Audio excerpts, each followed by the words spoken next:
Salam damai sejahtera dalam Tuhan Yesus Kristus. Selamat bertemu kembali dengan Renungan Suara Gembala hari ini.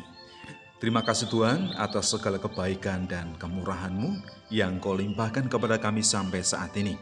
Kembali kami akan mendengar, membaca, dan merenungkan kebenaran firman Tuhan. Berkatilah kami dengan urapan kuasa Roh Kudus, sehingga kami dapat menangkap pesan firman Tuhan dan juga kami lakukan di dalam kehidupan kami selanjutnya. Karena firman Tuhan itu menjadi sumber kekuatan dan terang di dalam jalan hidup kami. Terima kasih Tuhan Yesus, haleluya, amin. Tema firman Tuhan saat ini adalah Injil Kerajaan dari surat Roma pasal yang pertama, ayat 16 sampai ayat yang ke-17.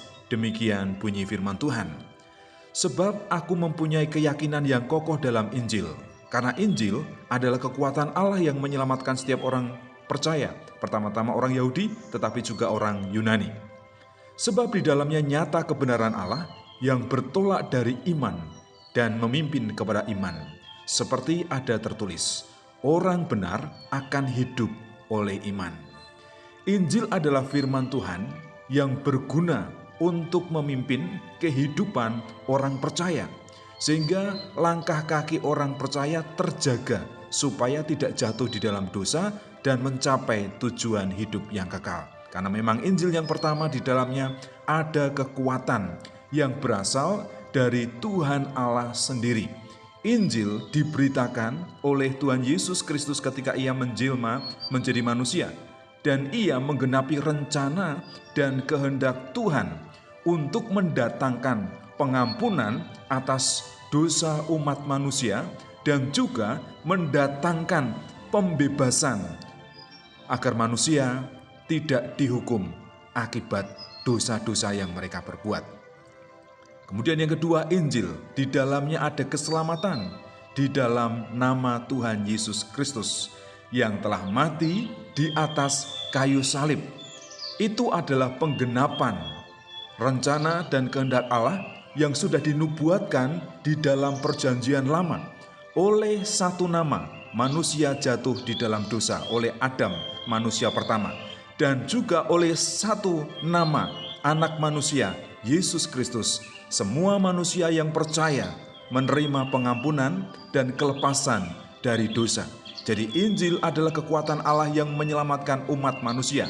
Di dalamnya juga nyata kebenaran yang dinyatakan, ditunjukkan untuk memimpin pada kehidupan yang berkenan di hadapan Allah. Sampai pada tujuan akhir, setiap orang yang percaya akan memperoleh kehidupan yang kekal di dalam kerajaan surga. Dan semuanya itu dipimpin, dinyatakan, diajarkan melalui Injil yang sudah diberitakan, disampaikan, dan dicatat, baik itu Matius, Markus, Lukas, dan Yohanes. Jadi selanjutnya apa yang harus kita lakukan?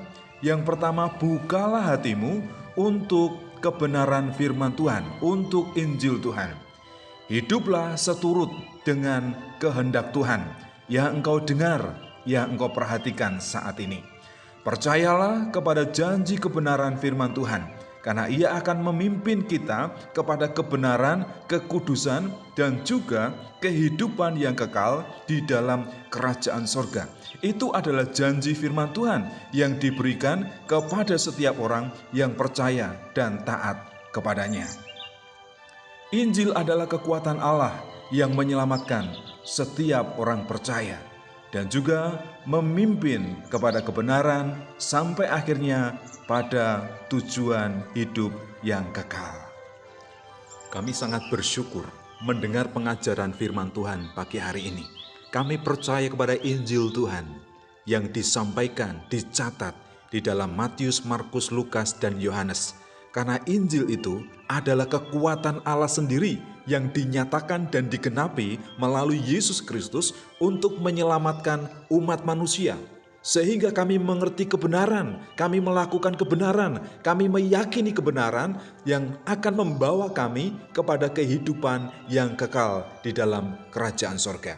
Terima kasih Tuhan, hari ini, saat ini, kami berdoa untuk setiap orang yang rela mendengar renungan suara gembala ini, supaya hatinya terbuka, supaya hidupnya dipimpin oleh firman Tuhan, disertai oleh kuasa Roh Kudus, dan semakin layak, semakin berkenan di hadapan Tuhan, menghasilkan buah untuk hormat kemuliaan nama Tuhan. Sehingga dimanapun kami berada, kami ini menjadi terang, kami ini menjadi berkat bagi orang lain. Itu kerinduan dan harapan kami. Dan biarlah Tuhan, kerelaan mereka, anak-anak Tuhan yang mendengar renungan suara gembala ini, diperhitungkan, diperhatikan, dan diberkati oleh Tuhan sendiri. Terima kasih Bapa, biarlah renungan yang singkat, renungan suara gembala ini tetap menjadi berkat bagi setiap orang yang mendengarnya. Inilah ucapan syukur dan doa kami yang kami alaskan hanya di dalam nama Tuhan kami, Yesus Kristus. Haleluya. Amin.